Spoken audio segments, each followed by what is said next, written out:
Hey guys, welcome back to the channel. I've been wanting one of these towable leaf vac deals for a while. I've got a track vac that uses a Rubbermaid barrel, and it's a self-contained unit that hangs off of the back of the mower. It was actually on this Ariens GT17 tractor when I bought it way back when. That motor, I've never really had much luck with the carburetor and the siphon jet type of carburetor system on there, and it had been acting up. I went through a lot of work replacing the parts on it, got it running again, ran for one season, but it just still didn't seem right. So I figured I wanted to maybe go to one of these towable units. I was looking for a track vac, but a decent used track vac system with a towable wagon like this tends to be around 800 to 1,000. This came up one town over from me on Facebook, and it was 200 bucks. I may or may not have taken a bath on this. We're going to find out real soon. Basically, when I got there, I couldn't get it to turn over, and the guy said that that was just because ice had collected, and leaves and wet leaves and ice had collected in the bottom of the impeller, and that's why it wouldn't turn over. So we ended up going back and forth on the price, and I finally agreed he wouldn't take less than 160. So I ended up paying him 160 bucks for this thing as is, and we're going to find out. So let's take a quick look at it first and just see what kind of issues it has. So one of the tires is low on air, the other one seems to be holding air okay. That's no big deal. I've never seen a unit like this. It's an Agrifab Mow-n-vac, but the bottom unit is actually a Craftsman dump trailer. I don't know whether or not somebody adapted this Agrifab Mow-n-vac to work on this trailer, or if that's exactly how these came, if they were made to be on a trailer like this. It's got these clamps that basically are clamping this top part on. It's got this plastic roof assembly. It's got this plastic door on the back that you're supposed to just flip these levers out of the way and take a couple of pins out, I guess, over here to open it up to dump it. But oddly enough, the pins were missing, so I just zip tied it closed for now. The unit that goes on here and the hose is actually in the back right now. It's only got a short hose, and the hose is smaller diameter than on the track vacs. There's a switch right here, and the idea behind this switch is that when you remove this, like I have it removed right now, in order to like clean out a blockage or whatever, this will kill the motor and not allow you to start it. So it can't start. Like if you spin this by hand, it can't accidentally fire and hurt you. You'll notice that it is spinning now, and that's because that ice has thawed. The impeller is narrower and heavier steel than the track vac one, because on the end of each one of these are these, like, actually every other one has these steel fingers that actually act like hammer mill blades. And the reason why it has that is because this is supposed to be a chipper shredder. This is actually quite a bit narrower this way. Here's a quick look at my track vac. So this is a little bit wider this way. This isn't as heavy gauge steel as that. The impeller is not as heavy gauge steel as that. Again, because this is not supposed to be for chipping. This is only supposed to be for leaves. And it's got this 5 horsepower Briggs motor on it that has that siphon jet carburetor set up with the tank that hangs off the bottom. Popular with a lot of go-kart setups, but I do not like it on this this unit. So this is also a Briggs motor, I believe, but it is a, oh, I'm sorry, no, this is a Tecumseh. This is an 8 horsepower Tecumseh motor, XL series, but it's got the more conventional float type carburetor set up on it with the tank that gravity feeds to the carburetor. And as you can see, it is an 8 horsepower, so it's got a little bit more heft. So the good news is that it is not locked up. The bad news is it doesn't, I don't know, it's got compression, but it's got a kind of not a very impressive amount of compression for an 8 horsepower. Either that, or it could be that I'm getting thrown off by the flywheel effect of that impeller. Might be actually canceling out what I'm expecting to feel for compression. So this is the plug that went up to this kill switch, and there were 2 wires attached to this plug. I can see that one wire goes and it's just grounded to the block, and the other wire goes up to the ignition. So more than likely this is the typical system where when this wire is grounded, that kills the ignition. So what somebody did was they took this plug off of here and they added in, they made a little jumper so that if I do this, it's basically the same effect as the switch being closed, which should be no ignition. So this must be how they were shutting it down, just doing that. So by leaving it off like that, we should be able to have spark. This whole thing does this,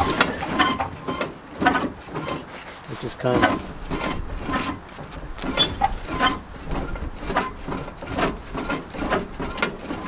okay, I see there's a bolt missing over here, so maybe if we put that bolt in, that'll take care of that. So I didn't even notice this when I was buying it, but when we were taking it off the trailer that I used to go pick this up, Mark noticed that this actually is a dump trailer. So the idea is, this is kind of needs some lubrication, but you would move this handle out of the way and this whole trailer is supposed to be able to dump to help empty the contents of the trailer. So that's kind of nice. So I figured before I do anything, I just pull the spark plug, and I just noticed that it's loose. So that's not good because that would allow water to get in there. But actually looks, well, looks like it's been running rich. Either that or it's oil fouled.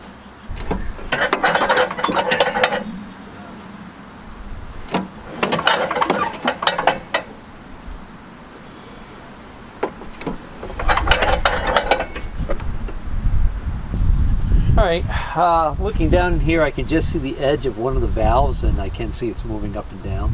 So let's see if we're getting any spark right now.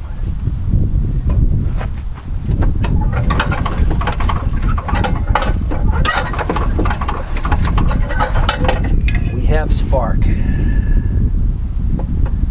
Alright, so if we have any kind of decent compression at all, I should be able to get this to pop off just for putting a little gas directly down that hole. So let's start with that. Oh, in case you're wondering, I had already checked. The tank is bone dry. It does have a shut-off valve. It's in the on position. There is a hose clamp. This hose looks too short because it's interfering with the handle right here. I think somebody just threw this hose on here kind of recently. There's a hose clamp right here that is not tightened. It's slid down, so... Oh, but there is one up here. That's weird. Okay. Alright, well, don't worry about that for the moment. Let's see. As far as... Let's see. There is a place for the wire. Yeah, there is a place for the kill wire there also, so... That grounds out when it's in the stop position. Kill the ignition, so... I'll just... leave that open. That's the only problem with this. It's good for reaching the small, tight places, but at the same time, it also tends to squirt out kind of crazy. And so much for trying to keep the gas off my fingers. Alright, let's see what happens.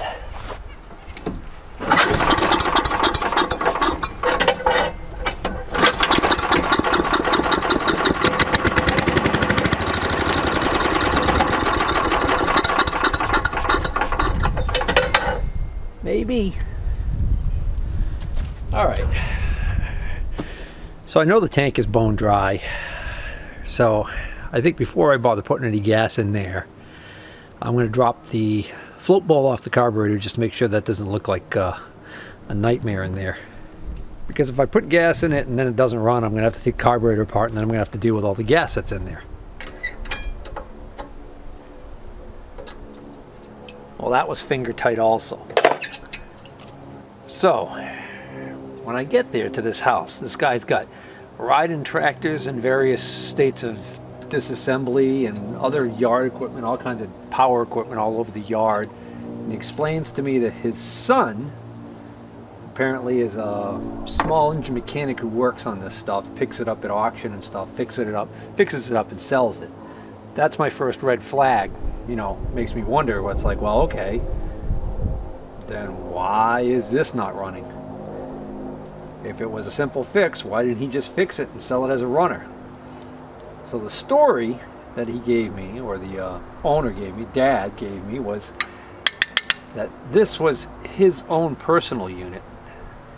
So this wasn't something that Junior had acquired and was fixing up to, you know, resell it. This is something that he claims that he actually was using himself.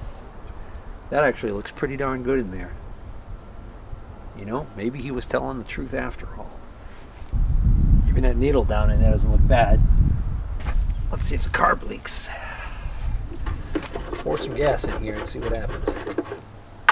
Well, so far so good. Oh, hold on. I got some seepage around that bowl gasket. That might be just because I didn't tighten this enough.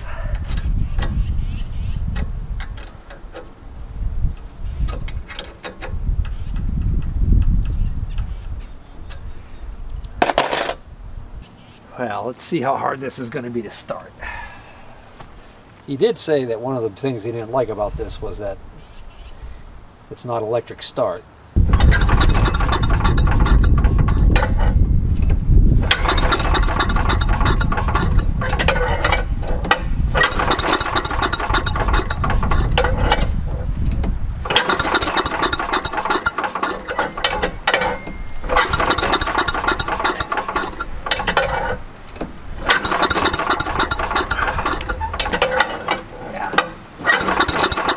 It's going to get old real fast.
It was running okay, and then when I shut it down, I can't get it to restart. It's like I gotta prime it through the carburetor to restart it. I'm wondering if this thing has low compression. Alright, let's do a compression test with the engine. Not really hot, but warm. Warm enough. So, I want wide open throttle. And the choke all the way off.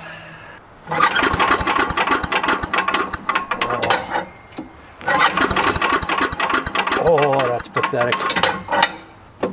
Just under 50 pounds. think that pretty much tells the story. Hey everybody, it's been about a week since I was messing with this Tecumseh engine on this leaf blower that I picked up, and I've learned a few things since then.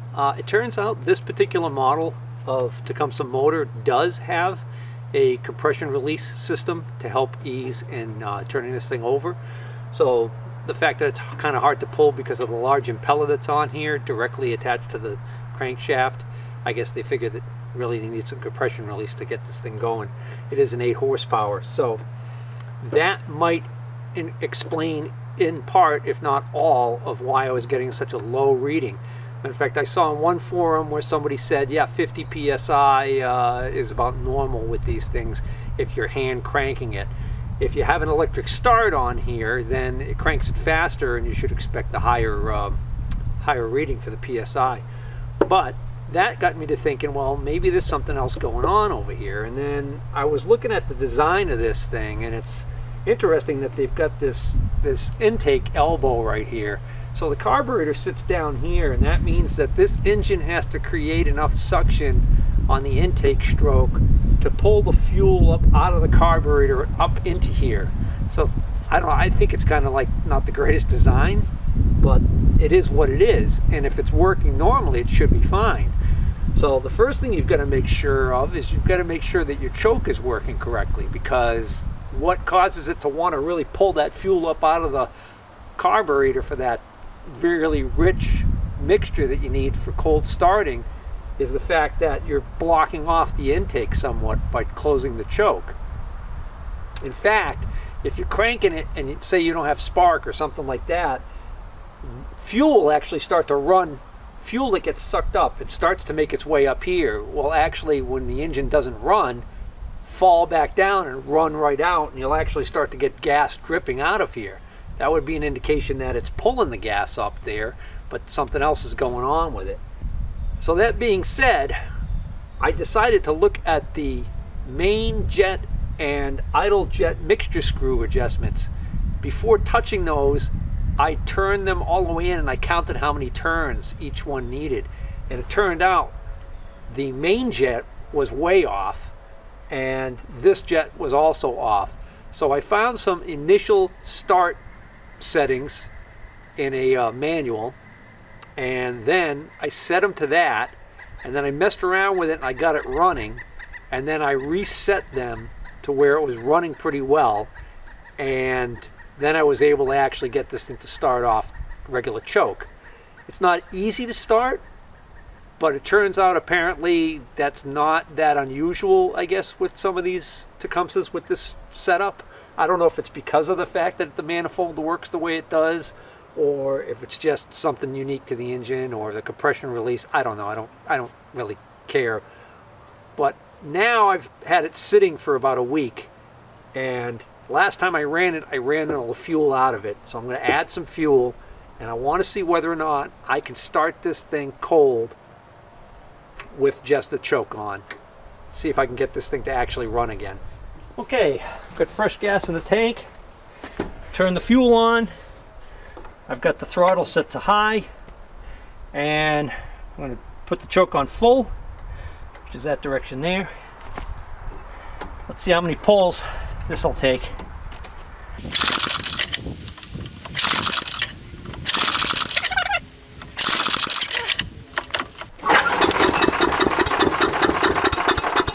Oh, almost.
takes quite a bit of fussing to be able to get it to keep running with the choke off. So you see, I go from idle to full speed and it stalls. So it doesn't like how rich that mixture is, I guess. And now, even though it's hot, I bet it doesn't want to start with the choke off.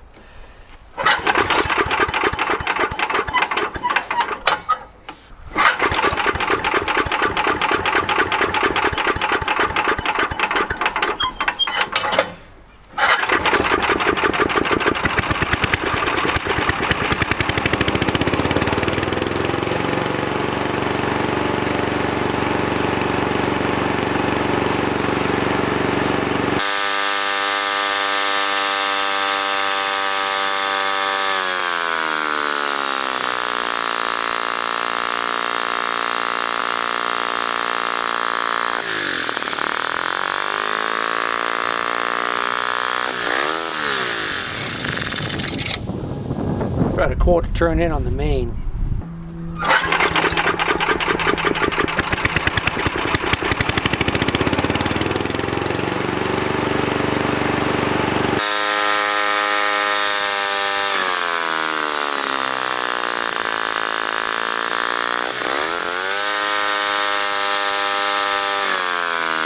Quarter turn out on the main jet from where it was.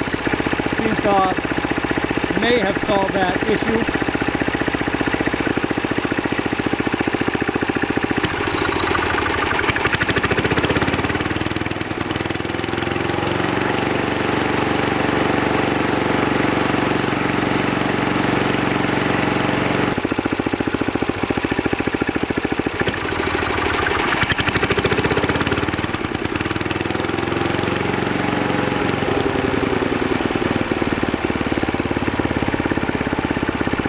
Yeah, it just shouldn't be that difficult for this thing to start and run and stay running when you mess with the throttle. Alright, I tweaked that mixture screw just a little bit more.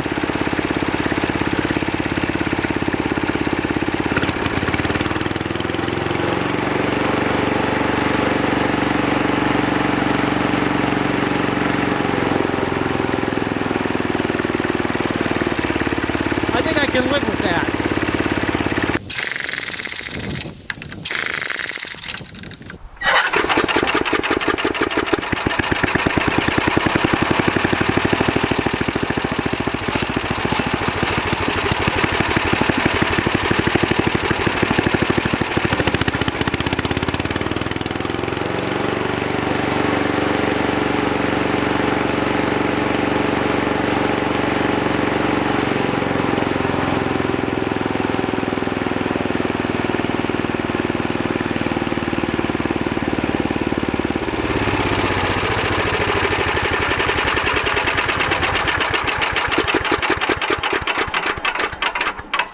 Last time I was actually able to start it by having it on idle, so I absentmindedly forgot to put it back up, and then when it started it was running real slow. I realized, oh, I didn't even turn it up, so you know, it took 3 pulls, but I don't know, seems to be improving. Any of you guys have experience with these Tecumseh Extra Life engines? What they call this thing? M80? K80? I forgot. It's got a weird nomenclature, what they call these Tecumseh models.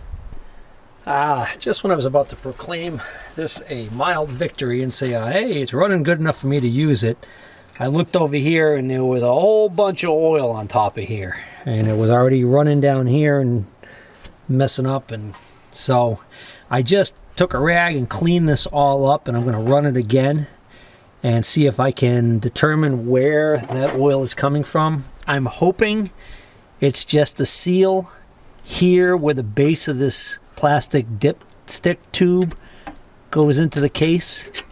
If I'm lucky, it's just that, but I don't think my luck's going to be that good, because this whole area right here is below this surface right here. It's lower.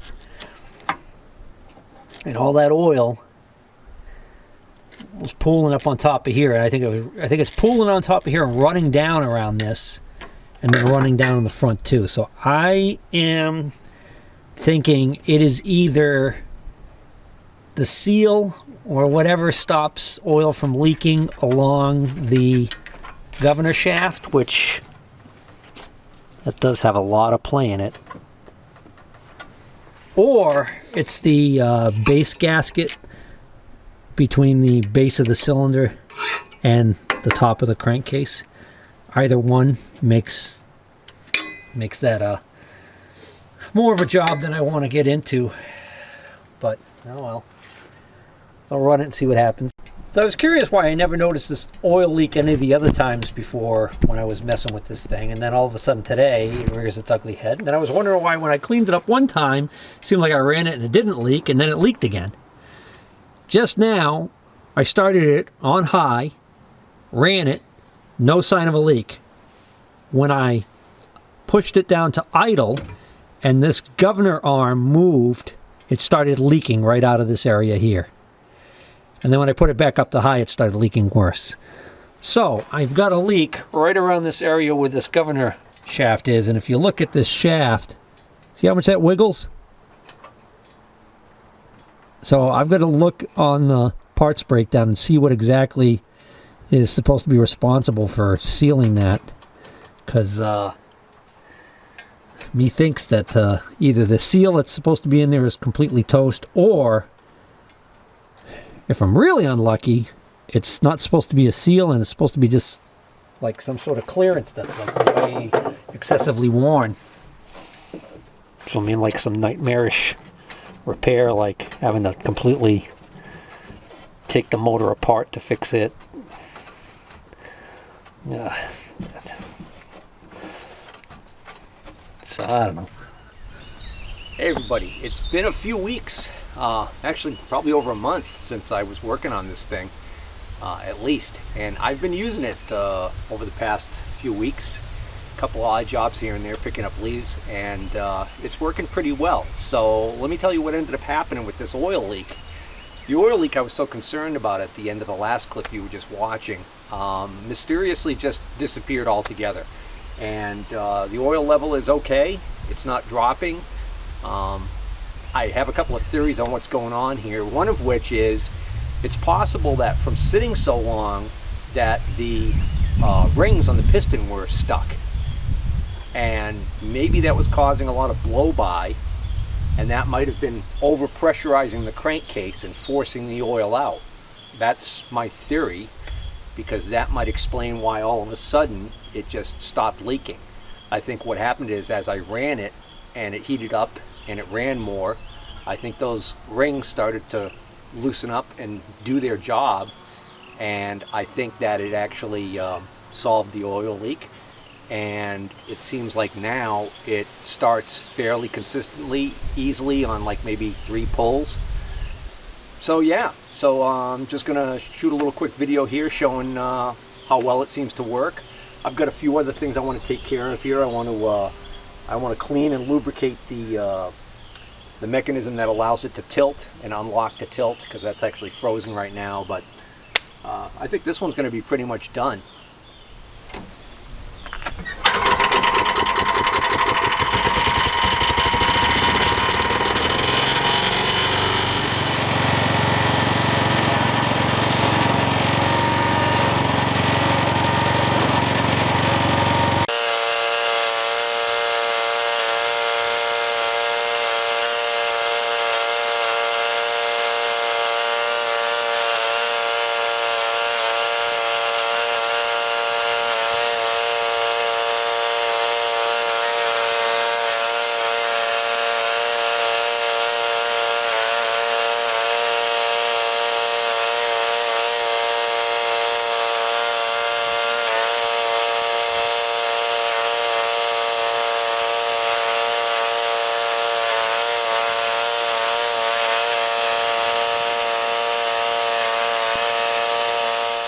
So ideally I would have wanted to do this when these leaves were all dry, but this was really some wet stuff because we've been having rain on and off the past several days. But I Don't know if you could tell how deep this was, but this was a pretty good sized pile. And then I also raked out from underneath the trailer the leaves that were under there, which were drier. And I got those all scooped up too. So now let's see how much that amounts to once it's shredded.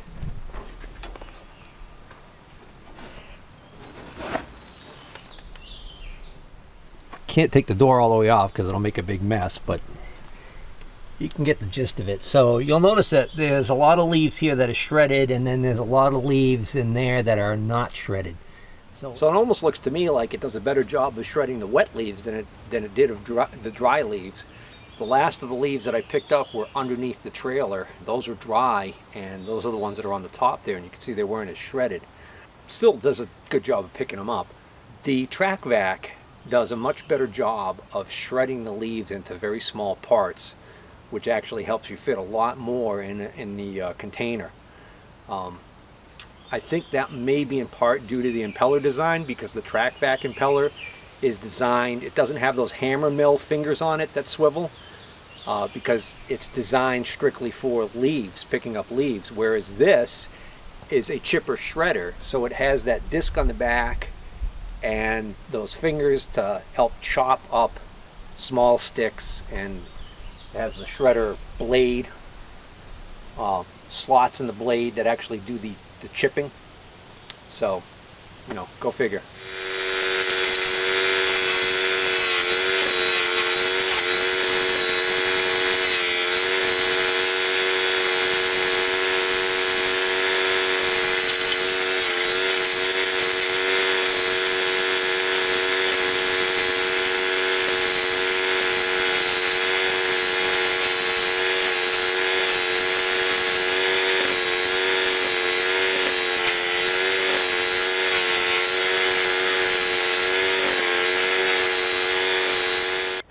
Yeah, so regular sticks are okay, but you know, these picky bushes, it's tough to get them down the throat of this chipper, and then when it does finally grab, it's liable to rip a thorn right through your fingers or your glove. So, but anyways, hope you guys enjoyed this video. If you did, please hit the like button, and if you're not already a subscriber, please consider subscribing.